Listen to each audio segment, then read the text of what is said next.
The crystal chandelier cast long shadows over the dining room as my father stood at the head of the table. He had perfect posture, a habit from his military days. The old grandfather clock in the corner struck 7. "As you all know," he began, his voice firm, "Ashworth Manor has been in our family for 5 generations. Now it's time to secure its future." I sat quietly, running my fingers over the wooden table where I'd spent so many family dinners. My brother James leaned back in our grandfather's chair, a smug smile on his face. He already knew what was coming. "James will take over the estate," Dad announced. "He'll manage everything, the house, the land, the investments. It's time for the next generation to lead." My mother nodded. "It's the natural order of things," she said. I thought of Great Aunt Martha. 3 months ago, she had pressed a small brass key into my hand. "The blue room," she had whispered. "When the time comes, remember the blue room." Dad's voice pulled me back to the present. "And Olivia, you'll get the guest cottage. It's a generous offer, considering you chose marine biology instead of learning estate management." James smirked. "Don't worry, sis. You can still visit the main house when I'm not entertaining." The cottage. A pretty way to keep me close, but without power. I thought of the women who had built this estate, my great-grandmother, my grandmother, and Great-Aunt Martha. They had shaped Ashworth Manor in ways no one seemed to remember. "I see," I said calmly. My father hesitated, surprised by my reaction. "Well, that's settled," he said, reaching for the transfer papers. "We'll sign everything tomorrow." That night, I went to the East Wing. The blue room had been Great-Aunt Martha's private study. The brass key felt warm in my hand as I unlocked the door. The room smelled of old books and history. Moonlight streamed in, shining on her desk. I traced my fingers over the bookshelves, remembering her words. "This estate wasn't built by men alone, Olivia. The women of Ashworth Manor have always been its true guardians." Behind her portrait, just as she had said, I found the wall safe. The key fit perfectly. Inside was a thick envelope sealed with the family crest. James had always seen the estate as a symbol of status. He never cared about its history. He laughed at my interest in the gardens and archives. "Playing house won't make you the heir," he had teased. But Great-Aunt Martha had seen things differently. She had spent years preparing me for this moment. As I read through the documents, a smile formed on my lips. Tomorrow my father would learn the truth. Great-Aunt Martha had created a trust 30 years ago. No major decision about the estate could be made without approval from both a male and female heir. My phone buzzed. A message from James. "Don't be difficult tomorrow. The cottage really is the best option for you." I placed the papers back in the safe and locked it. Tomorrow would change everything. Before heading back, I stopped at the family graveyard and laid fresh roses on Great-Aunt Martha's grave. "Thank you," I whispered. "I'll protect what you built." As I walked back to the manor, its lights glowing warmly in the night, I knew one thing for sure. Ashworth Manor's future wasn't my father's alone to decide, and I was ready to fight for my place in its legacy. The next morning's meeting in the estate's mahogany panel library felt like a carefully orchestrated play. Father's lawyer, Mr. Peterson, arranged his papers meticulously while James paced by the window, occasionally checking his reflection in the glass. "Let's make this quick," James said, checking his watch. "I have plans to meet the developers about modernizing the East Wing." I sat in Great-Aunt Martha's favorite armchair, the trust documents tucked safely in my bag. My mother perched on the edge of her seat, anxiously smoothing her skirt. "Now then," Mr. Peterson began, "the transfer documents are straightforward. Mr. Ashworth will retain life rights to the cottage on the grounds, while the main estate transfers to James, effective immediately." "Actually," I interrupted softly, "there's something you should see first." I withdrew the envelope, watching my father's expression shift from annoyance to curiosity. "What's this?" he demanded as I handed the documents to Mr. Peterson. "Great-Aunt Martha's trust agreement," I replied, keeping my voice steady. "Created in 1993 and registered with the family's long-standing law firm in London." Mr. Peterson's eyes widened as he read through the papers. This changes everything," he muttered. "What do you mean?" James snapped, striding over to peer at the documents. "The estate was placed in an irrevocable trust 30 years ago," Mr. Peterson explained, his professional demeanor slipping slightly. "According to these terms, any major decisions regarding Ashworth Manor require joint approval from both male and female heirs. The color drained from my father's face. That's impossible. Martha would have told me. Would you have listened? I asked quietly. You barely paid attention when she tried to discuss estate management with you. James snatched the papers from Mr. Peterson. This can't be legally binding, he sputtered. It's ridiculous. I've seen these documents before, Mr. Peterson admitted. They're quite real and quite binding. Martha Ashworth was thorough in her legal preparations. My mother finally found her voice. But what about tradition?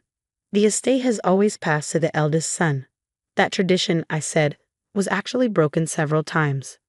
Great-grandmother Elizabeth ran the estate during the war. Grandmother Rose managed all financial decisions in the 1960s. Great-aunt Martha doubled our holdings in the last 30 years. The women of this family have always been more than decorative figureheads. James threw the papers onto the desk. This is just like you, isn't it? Always having to prove something. You couldn't just be happy with the cottage. The cottage was never the point, James. This isn't about where I live. It's about preserving what generations of our family built. Something you'd understand if you'd ever bothered to learn our real history. Father slumped in his chair, looking suddenly older. Martha knew. All this time she knew this would happen. She knew you tried to exclude me, I corrected gently. Just like she was excluded until she fought her way into management. She wanted to ensure that pattern wouldn't continue. Mr. Peterson cleared his throat. Given these circumstances, I suggest we adjourn to review the full implications of the trusts. Any transfer documents signed today would be invalid. James stormed out, slamming the library door hard enough to rattle the family portraits on the walls. Mother followed, dabbing at her eyes with a monogrammed handkerchief. My father remained staring at me with a mixture of anger and something that might have been respect. You're more like Martha than I realize, he said finally. I'll take that as a compliment, I replied, gathering my things. When you're ready to discuss actual estate management, including preservation of the historical wings rather than modern development, I'll be in Great-aunt Martha's study. There's quite a lot in her records that we should review. As I walked through the manor's familiar halls, I felt the presence of all the strong women who'd come before me. They each faced their own battles to protect and improve this place. Now it was my turn. In the blue room, I opened the curtains wide, letting sunlight flood the space. On Martha's desk, next to her favorite fountain pen, I placed a framed photo. 4 generations of Ashworth women standing proud in front of the manor. Soon, there would be decisions to make, challenges to face. But for now, I simply sat in my great-aunt's chair, knowing I was exactly where I belonged. The estate would have its female guardian once again. 3 months after the trust revelation, Ashworth Manor hummed with a different kind of energy. The autumn leaves painted the grounds in rich golds and crimsons as I walked the perimeter with our heritage consultant, discussing restoration plans for the Victorian greenhouse. James had finally started attending management meetings, though his initial resistance had been fierce. His developer friend's grand modernization plans had been firmly shelved, replaced by historically sensitive renovations that would actually preserve the estate's value. The original blueprints your great-aunt preserved are invaluable, the consultant remarked, examining the greenhouse's intricate ironwork. We can restore this exactly as your great-grandmother designed it. I smiled, remembering Martha's meticulous records. She preserved everything, knowing someday it would matter. Later that afternoon, I found my father in the library, reviewing the estate's quarterly accounts. He looked up as I entered, his expression softening slightly. The trust fund investments Martha made are performing better than expected, he said, gesturing to the papers. She really did know what she was doing. She tried to tell you that for years, I replied, sitting across from him. All of them did. He nodded slowly. I've been reading through the old records, the decisions your grandmother made during the market crash of '73. They saved this place. I never knew. Because you never asked, I said gently. We were always more than just daughters and sisters. We were stewards. A knock at the door interrupted us. James entered, looking uncomfortable but determined. The Historical Society called, he said. They want to feature the manor in their Heritage Homes publication. Apparently, they're particularly interested in the women's history here. Great-aunt Martha would have loved that, I said, watching my brother's face. Listen, he sighed. I've been thinking. Maybe we could restore the East Wing Conservatory instead of building that modern extension. The original plans you found, they make more sense. It was the closest thing to an apology I'd get, and I accepted it with a nod. I'd like that. We could make it a showcase piece for the Historical Society. Mother found us all still in the library as evening approached. She hesitated in the doorway, then straightened her shoulders. I've been going through Martha's papers too, she admitted. I never realized, all these years I thought tradition meant keeping things the same. But our family's real tradition was adaptation. Progress. The women of this house, they built while they preserved. I thought of Martha's last words to me, the papers will protect you, but your strength will save this place. The manor's future was securing itself in ways I hadn't expected. James was learning to value preservation over profit. Father was discovering the rich history he'd overlooked. Even Mother was beginning to see beyond the rigid roles she'd accepted without question. That night, I sat in the blue room, adding my own notes to Martha's meticulous records. The trust had given me legal standing, but the real work was in proving myself a worthy guardian of this legacy. A photo on my desk caught my eye, taken just last week. It showed 4 generations of Ashworth women, but this time it included a new face. James's daughter Emma, born 2 months after the trust revelation. She sat perched on my lap, her curious eyes already taking in the grand house that would someday be part of her heritage too. I wrote her name carefully in the family record, just as Martha had recorded mine years ago.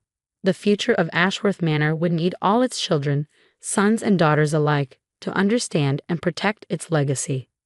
Outside my window, the manor's lights glowed warmly against the darkening sky. The same lights that had guided generations of Ashworth's home, now illuminating a path forward that honored both tradition and progress. Great Aunt Martha's trust had done more than protect my rights. It had forced us all to confront our prejudices, to recognize the strength that comes from embracing all of our family's capabilities. The true legacy of Ashworth Manor wasn't in its ancient stones or sprawling grounds, but in the wisdom of those who'd understood that preservation requires both change and constancy. I closed the ledger, smiling at the portrait of Martha that washed over the blue room. "We're all right," I whispered. "The manor is in good hands," and somewhere I knew my great-aunt was smiling too.